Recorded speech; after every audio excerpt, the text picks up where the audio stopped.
Morning. So this is going to be a slightly different update video to normal. As Helen hinted on last week's update, after 2.5 years of avoiding it, we both succumbed to COVID over the week. Helen basically came down with it on Saturday and I followed about 2 days later, and it really knocked the hell out of us. Maximum credit to her. She basically still managed to get in from, I think, Wednesday onwards, which is when the plastering team arrived to actually start doing some of the plastering in the house. So this is basically the first time I've been here since Wednesday. I crawled over here on Wednesday to have a look and alter some stuff to do with the Scottish building system that we've got for the internal walls. But other than that, I actually haven't really seen what's been going on. So this is going to be a voyage of discovery for both of us. Well, I can instantly tell entering the house that we've got the workmen back in, because the whole place looks messy again. Bits of plasterboard all over the place. Obviously using the downstairs WC as their storage for the gypsum, etc. But what we can see is the starts of the bordering. There's Helen upstairs, checking around. So up the stair panel, that's the internal wall for bedroom 4. Behind Helen, that's the internal walls, or the starts of the internal walls for bedroom 3. And let's have a venture upstairs and see what we can see.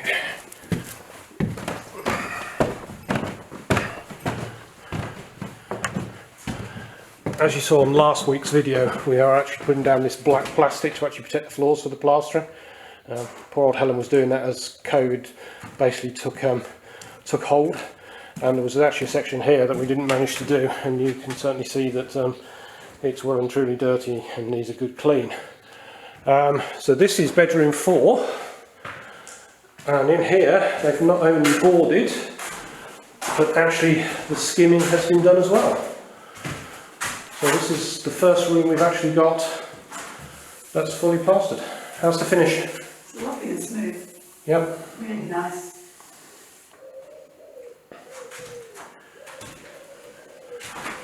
Now we can move from bedroom 4. This is the main bathroom. This is just boarded, and the boarding in here is the waterproof or water resistant plasterboard, so it's a lovely pastel green colour at the moment. Peppermint green. Peppermint green. I think we should stick with that colour. No. And then moving forward, this is the upstairs snug. Again, this has just been boarded out, and the boarding has actually made the room feel Much bigger. much bigger. But it's also highlighting the window and the view much better as well. Yeah, it really makes the window pop. So, yeah, it's really nice.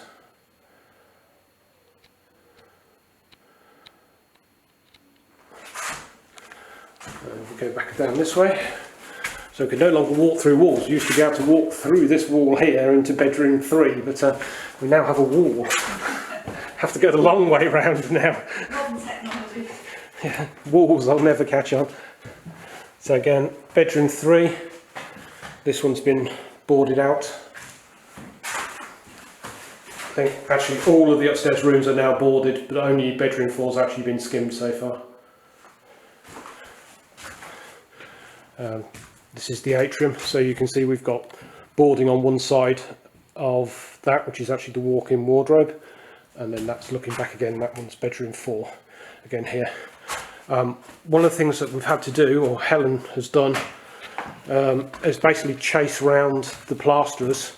So as they've boarded one side of the walls, on the opposite side of the wall we've had to put in this insulation, which is sound insulation. Sound insulation.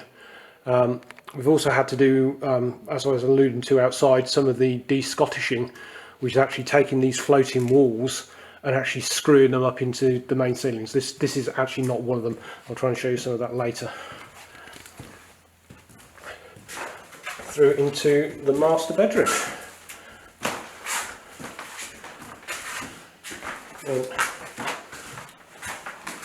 Fantastic, we actually got the amendment to have the floor to ceiling windows put in there. Makes all the difference. And then these are the door lines that were put in so that plaster can skim up to them, and they all are pretty good apart from one, which we're going to have redone, but all the other ones are fine. So this is the ensuite. Again, nice peppermint green colour because this one has got the water resistant plasterboard in it. And then the final one, which looks absolutely massive, is the walk-in wardrobe. Do you want to walk down to the end of that? I think we might have overachieved on the size of the walk-in wardrobe. This is bigger than my brother's bedroom when he grew up, when we were growing up. It's bigger than some people's houses. Well, it's going to have wardrobes both sides, so they're going to come out sort of this far. And you've got to then be able to open the doors, so you know, I've got to buy the clothes to go in it yet. So that's it really, that's the progress this week. It's great to actually now see, at least upstairs, the walls forming in the actual room, so you can actually really start to gauge sizes. Some of them have looked slightly smaller, the main bathroom for instance. Others, the walk-in wardrobes you've just seen and the snug actually look larger. So great. Hopefully the rest of this week they'll be back in and doing the rest of the skimming upstairs.